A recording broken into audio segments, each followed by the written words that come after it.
মেয়েদের কথার কোনো দামই হয় না। যখন তুমি বাড়ির একটা বউ হবে, তখন তো তার কোনো কথার দামই থাকবে না।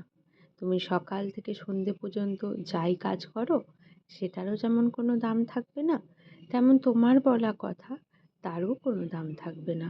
তুমি যেটা করো বা তোমার যেটা শখ বা তোমার যেটা ইচ্ছা, সবেতেই বাধা। তুমি যদি চাকরি করতে, তাহলেই তুমি তোমার কথা বা তোমার জোর ফলাতে পারতে। তুমি যদি চাকরি করো না, বাড়ির একটা সাধারণ বউ, সেক্ষেত্রে তোমার কথার কোনো দাম নেই। তোমার হাজবেন্ডও সবসময় যে তোমার কথা শুনবে বা তোমাকে দাম দেবে বা তোমার প্রাপ্য সম্মান দেবে, সেটাও কখনো হয় না। জীবনে চলার পথে অনেক বাধা, অনেক কষ্ট, অনেক পেরিয়ে মানুষ নিজের সুন্দর আর স্বাদের সংসার আর বাড়ি বানাতে পারে। অনেক কষ্ট পেরিয়ে কারো কারো সেই জিনিসটা বা সেই শখ বা সেই স্বপ্নটা পূরণ করতে প্রায় 60 বছর পার হয়ে যায়। আবার কারো কারো খুব কাছেই পাওয়া যায়। আবার সবাই এইরকম খারাপও শ্বশুরবাড়ির বা খারাপ পায় না, সম্পর্ক পায় না। কারো কারো ভাগ্য ভালো হলে হয়। এটা আমি সবার জন্য বলছি না। কিন্তু একটা কথা কি জানো তো, মেয়েরা এই যে তার বাড়ি, সয় সম্পত্তি সব কিছু ছেড়ে চলে আসে অন্য কারো বাড়িতে, অন্য যাদের বাড়িতেই আসে, তাদেরও তাকে ততটাই প্রাপ্য সম্মান, অধিকার, ভালোবাসা, তার দাম, মর্যাদা, এগুলো সব কিছুই দেওয়া উচিত। জানো, একটা মেয়ে তার কাটানো 20 বছরের যাবতীয় যা কিছু সব কিছু ছেড়ে সে তার শ্বশুর বাড়িতে চলে আসে, কিন্তু সে যদি সেখানে তার কোনো প্রাপ্য সম্মান বা তার কোনো প্রাপ্য অধিকার মানে ভালোবাসা যদি না পায়, তখন তার থেকে বেশি বড় নির্যাতিত আর কেউ হয় না। অত্যাচারের থেকেও গায়ে বড় বেশি আঘাত লাগে। তো কেমন আছো বন্ধুরা? এটা হচ্ছে আমার বৃহস্পতিবার দিনের ভ্লগ। আমি একটু দেরিতেই যাচ্ছি, আমার একটু ব্যস্ততা ছিল, তার কারণেই পেরে উঠতে পারিনি। আশা করছি তোমরা সকলে ভালো আছো। যে যেখান থেকে ভিডিওটা দেখছো, সবাই সুস্থ থেকো, ভালো থেকো, এই মঙ্গল কামনাই করি তোমাদের সবার জন্য। আমি এখন ওয়েট লস জার্নিংয়ে চলছি।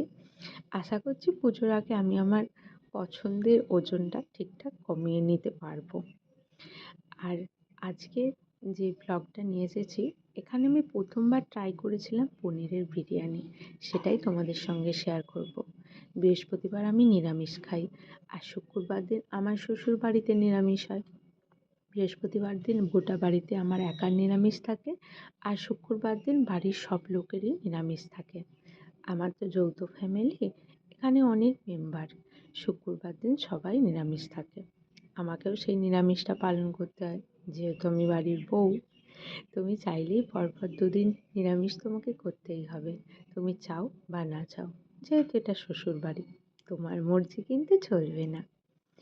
আর দেখো, শুধু বানিয়েছিলাম আদা, টমেটো আর লঙ্কা দিয়ে বিরিয়ানিটা। আমি ভাবতেও পারিনি যে বিরিয়ানিটা এত সিম্পল আর এত সুস্বাদু হবে। ডায়েটে আছি, সকাল থেকে তেমন কিছু খাইনি বলে ভেবেছিলাম রাত্রে কিছু চটপটে ভালো খাবার খাবো, যেটা খেলে মনেরও শান্তি, পেটেরও শান্তি। তাই 2 চামচ তেল দিয়েই এটা বানিয়েছিলাম। দেখে মনেই হবে না 2 চামচ তেল আর 1 চামচ ঘি দিয়ে বিরিয়ানিটা বানানো। খুব সহজেই হয়ে যায় আর খুব সহজেই খাওয়া যায়। সকাল 10 মিনিটের মধ্যে তুমি এটা বানিয়ে ফেলতে পারবে। পনিরের জায়গায় আলুও দিয়ে করতে পারবে, সয়াবিন দিয়েও করতে পারবে, সবজি দিয়েও করতে পারবে। আমি শুধু পনিরই দিয়েছিলাম। সবজি দেওয়ার ইচ্ছা ছিল, কিন্তু চটজলদি খাবো বলে, খিদে পেয়ে গিয়েছিল বলে, তাই জন্য তাড়াতাড়ি করে নিয়েছিলাম। দুপুরে তো তেমন কিছু একটা খাইনি, ওই সামান্য ওটস। আর যেহেতু আমাকে 7:30টার মধ্যে কমপ্লিট করতে হবে, তাই সবজিপাতি দিলে একটু টাইম লাগতো, ওই জন্য পনিরেরই বানিয়েছিলাম। পনিরের হলে তাড়াতাড়ি হয়ে যাবে আর তাড়াতাড়ি আমি খেতেও পারবো। আমি এটা দুজনের মতো বানিয়েছিলাম। তোমার 1 কাপ চাল দিয়ে, তা থেকে আমি কোয়ান্টিটি মেপে 30 থেকে 35 গ্রাম চালের খেয়েছিলাম। আর এটা 200 পনির ছিল, 200 পনিরের মধ্যে আমি 5 টুকরো পনির নিয়েছিলাম। 200 পনির আমার 7 পিস হয়েছিল। আমি 8 পিস হয়েছিল, আমি 5 পিস নিয়েছিলাম। এই তো ঘরোয়া পদ্ধতিতে তোমরা সহজেই এরকম বিরিয়ানি আর চটজলদি বিরিয়ানি বানিয়ে নিতে পারবে। সবসময় যে বিরিয়ানি মাংসরই খেতে হবে এমন কোনো কথা নেই। আমরা রেস্টুরেন্টে গিয়ে তো মাংসের খেয়েই থাকি, কখনো বাড়িতে বানিয়েও এরকমভাবে খেয়ে দেখো। আশা করছি তোমাদের সবার ভালো লাগবে। আর একটা কথা, যারা যারা আমার চ্যানেলটাকে সাবস্ক্রাইব করোনি এখনো পর্যন্ত, পারলে সাবস্ক্রাইব করো এবং আমার পাশে থেকো। আজকে এখান পর্যন্তই। সবার জন্য শুভ কামনা রইল। সবাই ভালো থেকো, সুস্থ থেকো। কে কোখান থেকে দেখছো ভিডিওটা সেটা একটু কমেন্টে মেনশান করে যেও। আর আমার রেসিপি যদি ভালো লাগে সেটাও আমাকে বলো। চাইলে তোমরাও আমার সঙ্গে ওয়েট লস জার্নিতে যুক্ত হতে পারো। আমি কিন্তু খুব বাড়ির সিম্পলি নর্মাল খাবার খেয়ে ওয়েট লস করেছি। আগেরবার আমি তোমার 10 কেজি ওজন কমেছিলাম। এখন আমার টার্গেট আছে মোটামুটি 3 থেকে 4 কেজির মতন ওজন কমলেই হবে। আমি 74 কেজি 500 দিয়ে স্টার্ট করেছি।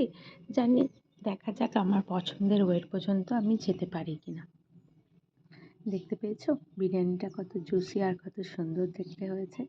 আমিও ভাবতেই পারিনি প্রথমবার আমি এত ভালো আর এত সুন্দর বানাতে পারবো। কেওড়া জল দিয়েছিলাম কিন্তু আতরটা ছিল না, তাই আতর দিতে পারিনি। সিম্পলি বানিয়েছিলাম, এতে কোনো ধনেপাতা বা কোনো কিছুই দিইনি। খুব সুন্দর দেখতেও হয়েছিল আর খুব সুন্দর খেতেও হয়েছিল। বিশ্বাস করো খুব ভালো।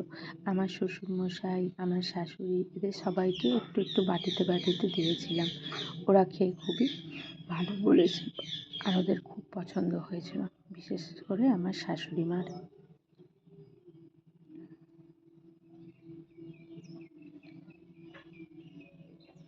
আর একটা কথা, এটা আমি খেয়েছিলাম 7:30টার সময়। এরপর আমি 10টার নাগাদ 1 গ্লাস গরম জল খেয়েছিলাম। গরম জল কিন্তু খেতেই হবে প্রত্যেক দিন খাবারের লাস্টে। এটার দুটো উপকার, প্রথমত ঘুমটা ভালো হবে গরম জল খেলে, আর তার সঙ্গে কী হবে বলো তো, খাবারটা হজম হয়ে যাবে। আর 8টার মধ্যে কমপ্লিট করার চেষ্টা করবে। ব্যাস এতটুকুই। এইটুকু বলে আজকে আমার ভিডিওটা আমি শেষ করলাম। যেখানে থাকো বা যেমন থাকো ভালো থেকো, সুস্থ থেকো। গরমটা সেদিন খুব ভালোই পড়েছিল। চলো রাখছি, টাটা।